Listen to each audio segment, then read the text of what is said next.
الحمد لله وكفى وسلام على عباده الذين اصطفى خصوصا على أفضلهم وخاتم النبيين محمد الأمين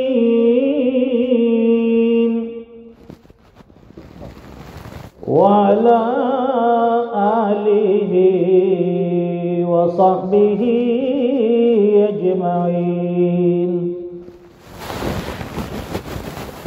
أما بعد فأعوذ بالله من الشيطان الرجيم بسم الله الرحمن الرحيم اقرأ باسم ربك الذي خلق خلق الإنسان من علق وقال الله تبارك وتعالى في مقام آخر وأما ما ينفع الناس فيمكث في الأرض وقال الله تبارك وتعالى في مقام آخر كنتم خير أمة أخرجت للناس تأمرون بالمعروف وتنهون عن المنكر وتؤمنون بالله صدق الله العظيم اللهم صل على سيدنا ومولانا محمد وعلى آل سيدنا محمد وبارك وسلم. بزرگان محترم، اسٹیج پر تشریف فرما قوم و ملت کے خدمت گزار اور ہمارے اس سرزمین والوڑ کے نوجوان خواتین اسلام، آج کا اس والوڑ کی سرزمین پر یونائٹڈ ویلفیئر ٹرسٹ کی طرف سے جو بہت ہی قابل سراہنا پروگرام اور آج کا یہ اجلاس منعقد کیا، جس کی دو بڑی باتیں اور دو بڑے مقصد بار بار سنتے چلے آ رہے ہیں. ایک تو ہماری اس بستی میں یونائٹڈ ویلفیئر ٹرسٹ کی طرف سے جو شفا خانہ ہے، جس کی افتتاح، جس کا اوپننگ، اور اسی طرح ہمارے حاجی عبدالرشید صاحب قوم و ملت کی جو ان کی خدمات ہیں، ان کی سراہنا، ان کا استقبالیہ، ان کا خوش آمدید اور ان کے شکریہ میں آج کا یہ پروگرام منعقد کیا. آپ کے یہاں کے ٹرسٹ حضرات میں سے فاروق بھائی ہیں، دوسرے بھی حضرات ہیں، وہ بار بار لاجپور بھی آتے رہے، ہمارے لاجپور رحیمیہ ساروجنک اسپتال کے ٹرسٹی حضرات سے ملتے رہے، اس سلسلے کی فکر فرماتے رہے، ان سے گائیڈ لائن لیتے رہے، رہنمائی اور رہبری حاصل کرتے رہے، اور مختلف جگہ پر بھی گئے ہوں گے، جیسے کہ جمنابا اسپتال ہے، جتنے بھی مسلم اسپتال، وہاں کے ٹرسٹی حضرات ان سے ملے ہوں گے، اور مل کر جو ان کے عزائم تھے، جو ان کے حوصلے تھے، جو ان کی فکریں تھی، جو تمنا تھی، اور گاؤں کے جوانوں کے لیے، یہاں کے بوڑھے بچوں کے لیے، یہاں کی عورتوں کے لیے ان کا یہ دلی جذبہ اور ولولہ تھا کہ ایک شفا خانہ، ایک دوا خانہ، ایک اسپتال کی شکل ہمارے والوڑ کی سرزمین پر پڑ جائے. اللہ تعالیٰ نے آپ کے اس خواب کی تعبیر کو آج سچ کر دکھایا، اور یہی خواب شرمندہ تعبیر نہیں بلکہ ہمارے لیے ایک مبارکبادی کا سورج طلوع کر کے آج ہمارے سامنے ماشاءاللہ یہ شفا خانے کی شکل میں اس کا افتتاح ہونے جا رہا ہے. اور اسٹیج پر اسی سلسلے میں تشریف فرما بڑے بڑے دانشوران قوم و ملت بھی تشریف فرمائے. یہاں یہ شفا خانہ اور شفا کھانے کے لیے جن جن چیزوں کی ضرورت ہے، ظاہر ہے کہ اس کے لیے میڈیکل لائن سے ڈاکٹری کی ضرورت ہوگی، لیب کی ضرورت ہوگی، اور نہ جانے اس فیلڈ کے اندر کیسے کیسے لوگوں کی ڈگریاں، ان کے علوم اور ان کی خدمات کی ہمیں ضرورت ہے. ساری چیزوں کا خلاصہ اور ساری چیزوں کا نچوڑ یہ ہے کہ ہمیں اپنی قوم میں، ہمیں اپنی اولاد میں قوم و ملت کی فکر کرتے ہوئے تعلیمی بیداری پیدا کرنے کی ضرورت ہے. ابتدا میں ہمارے مولانا نے جو تمہیدی بات کہی، اس میں قرآن کریم کی یہی آیت لی، اقرأ بسم ربک الذی خلق. اقرأ کا مطلب ہے پڑھنا. آج بہت سی اسکولوں نے، بہت سی کالجوں نے اپنی اسکول کالج کا نام ہی اقرأ رکھا ہے. یہ پڑھنا کتنا ضروری ہے، یہ تو اسلام کی دین ہے، اللہ اور اس کے رسول کی دین ہے کہ ہمیں پڑھنے پڑھانے تعلم کی طرف ہماری توجہ اور ہماری ساری طاقتیں، ساری توانائی صرف ہو. اس لیے قرآن و حدیث میں بار بار ہمیں اس کے بارے میں ترغیب دی گئی، خود بھی پڑھو، اپنی اولادوں کو بھی پڑھاؤ.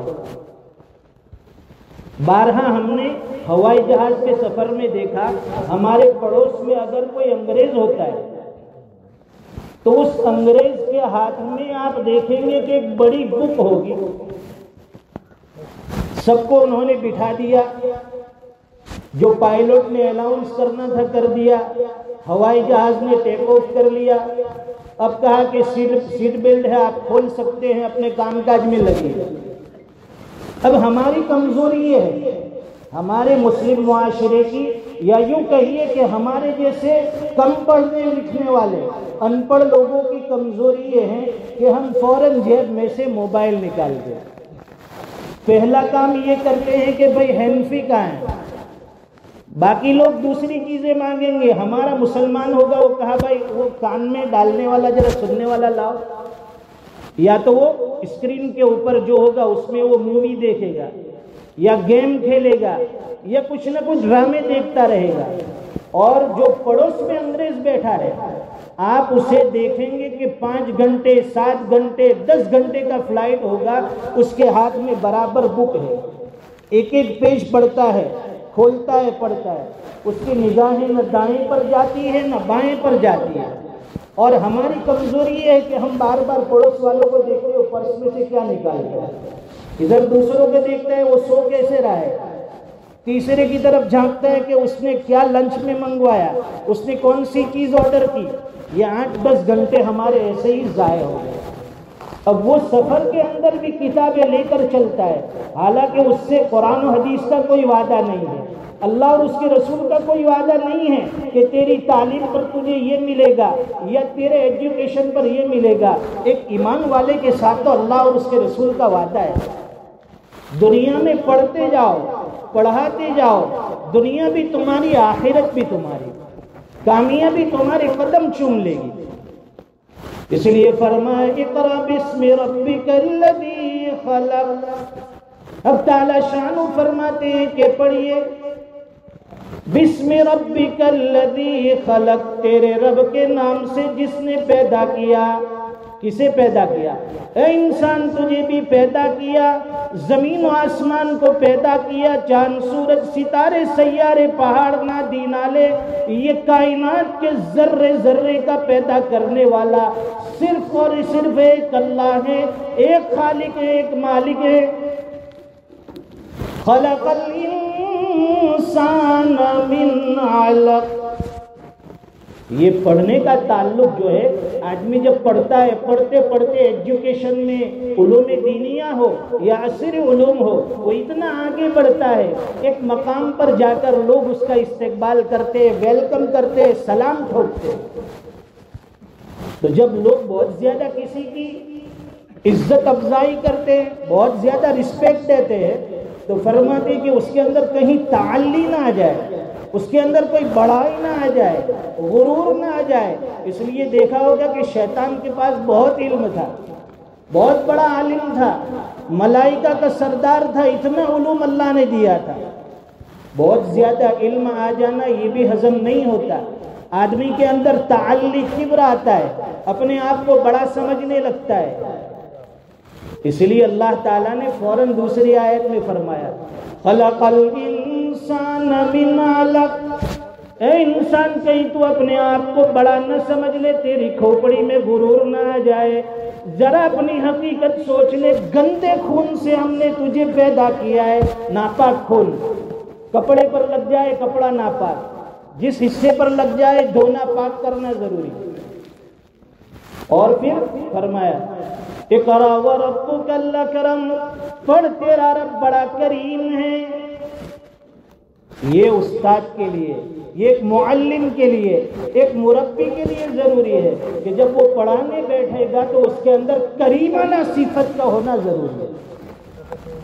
جو مار جھوڑ کر کے ڈنڈے کے زور پر پڑھاتا ہے، ایجوکیشن دیتا ہے، علم دیتا ہے، وہ کامیاب مدرس، کامیاب استاد نہیں ہو سکتا ہے۔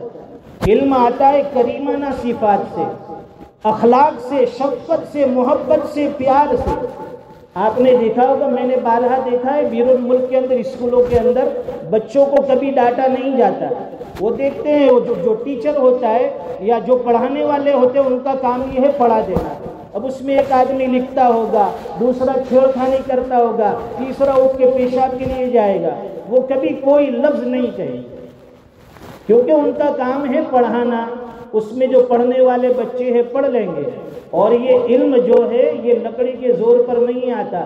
ہمارے یہاں تو مجال ہے کہ اگر لیکچر چالو ہو، ٹیچر جو لیسن دے رہا ہو، اس کے بیچ میں ایک بچہ بھی ادھر ادھر نگاہ کرے، جبرن کبھی علم نہیں آتا۔ علم الانسان ما لم یعلم، انسان کو سکھایا قلم کے ذریعے اللہ نے۔ اقرا وربک الاکرم الذی علم بالقلم، قلم کے ذریعے اللہ نے علم سکھایا۔ اب لوگ سوچتے ہیں کہ قلم کے ذریعے، جب سے دنیا میں علوم آیا ہے قلم ساتھ ساتھ چلا ہے۔ پہلے جب یہ قلم نہیں تھے تو لکڑیوں کا قلم چلتا تھا، پھر یہ دھیرے دھیرے روشنائی اور سیاہی والے قلم آ گئے۔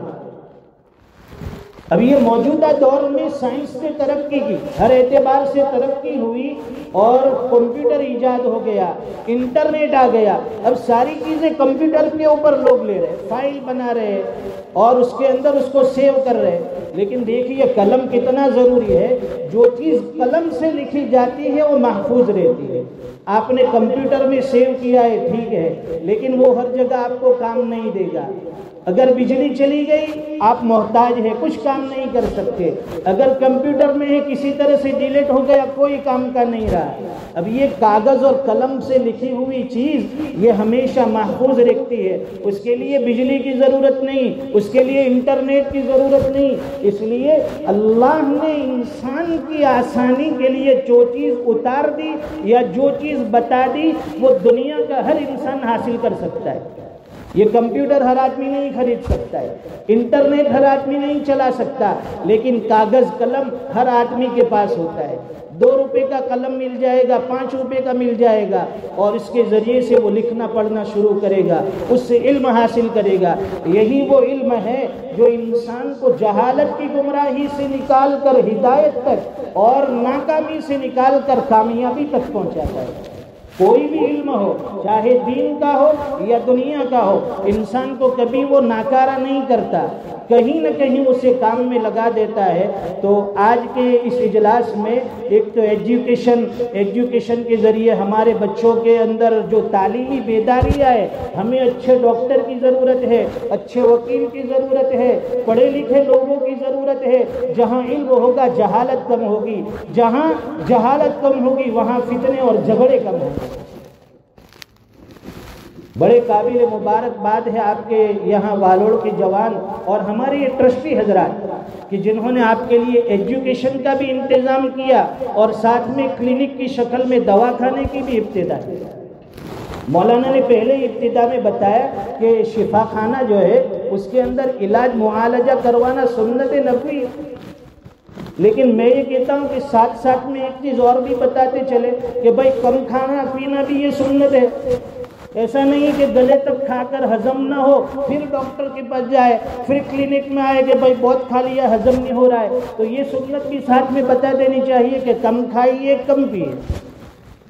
اور رمضان کا نظام تو ایسا ہوتا ہے، ہمارے حضرت فرماتے ہیں کہ ہمارا روزہ بھی بڑا عجیب ہے، دن بھر بھوکے پیاسے رہے اور افطاری کے وقت ایسا زبردست حملہ دسترخوان پر، پتہ ہی نہیں چلتا ہے کہ کون سا مؤذن اذان دے رہا ہے، اور کھانا اتنا پیٹ میں ٹھوستے ہیں نیچے سے اوپر تک، یہاں جو گلے کا کوا ہے وہاں تک کھانا پہنچتا ہے، اور باہر والا کوا گلے کے کوے کے پاس سے وہ کھانا نکال سکتا ہے، اتنا ٹھوستے ہیں۔ پھر کہتا ہے کہ ہمیں ڈاکٹر کی ضرورت ہے، کلینک کی ضرورت ہے۔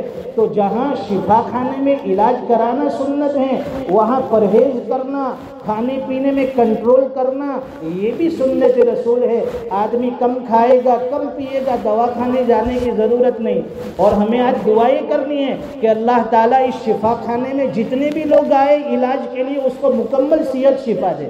ایسا نہیں ہے کہ والوڑ گاؤں میں لوگ بیمار ہوتے رہے، اللہ خوب بیمار کر دے کہ ہمارا کلینک ایسا چلے ایسا چلے، اس کی آمد سے ہمارا اسپتال بھی بن جائے۔ یہاں شفا خانے میں ایک آدمی آئے گا، علاج کروائے گا، دوائی لے گا، اور ایسی دعا دیجیے اللہ اس کو ایسی شفا دے دوبارہ کلینک تک اس کو آنا نہ پڑے۔ یہی آپ کی سب سے بڑی کامیابی ہوگی۔ ہمارے یہاں ایک مسلم ڈاکٹر ہے، وہ 10-20 روپے کی دوا دیتا ہے، لیکن ہمیشہ اس کی زبان سے ایک جملہ سنا، وہ جب بھی کسی مریض کو دوا دیتا ہے، دوا دینے کے وقت یہ جملہ کہتا ہے کہ یہ دوا لیجئے، 3 خوراک ہے، انشاءاللہ آپ اچھے ہو جائیں گے۔ تو ساتھ میں وہ دعا بھی مل گئی اسے کہ تجھے دوبارہ آپ آنے کی ضرورت نہیں ہے، اللہ تجھے شفا دے دیں گے۔ اللہ تعالیٰ ہماری اس عزائم کو، حوصلوں کو بلند فرمائیں۔ جتنے بھی حضرات یہاں اسٹیج پر حوصلہ افزائی کے لیے آئے ہیں ان کے بھی ہم شکر گزار ہیں آپ کے ٹرسٹ کی طرف سے۔ اللہ تعالیٰ دین دونی رات چگنی آپ حضرات کو ترقیات سے مالا مال فرمائیں، اور جو بہت سی مفید باتیں اور مشورے ہمارے فرید بھائی نے ہیں، حاجی فرید بھائی گجیا ہے، اسی طرح سے حاجی عبدالرشید صاحب، بہت ہی مفید مشورے اور کام کی باتیں انہوں نے کہی۔ ہمارے بچوں نے بھی ابتدا میں بڑے اچھے پروگرام پیش کیے جو پریکٹیکل اور آپ کو ڈیمو کی شکل میں دکھائے، جو آج حقیقت میں ہو رہا ہے اسپتالوں میں، وہ آپ کے سامنے پیش کیا کہ تاکہ آپ کو بھی اندازہ ہو جائے۔ اس لیے ہمارے لیے مسلم اسپتال ہونا ضروری، ہمارے لیے مسلم اسکول کا ہونا ضروری، بڑی سے بڑی یونیورسٹی ہو، کالج ہو، یہ ہمارے معاشرے میں ہمارے ماتحت ہوگی تو ہمیں کس نہج سے، کس طرز سے، کس انداز سے چلانا ہے ہم اچھی طرح سے چلا سکیں گے۔ وہاں ہماری سنوائی ہوگی، ہمارے بچے ایجوکیشن حاصل کریں گے، اللہ تعالیٰ انہیں دین دنیا کی کامیابی دیں گے۔ وآخر دعوانا الحمدللہ رب العالمین۔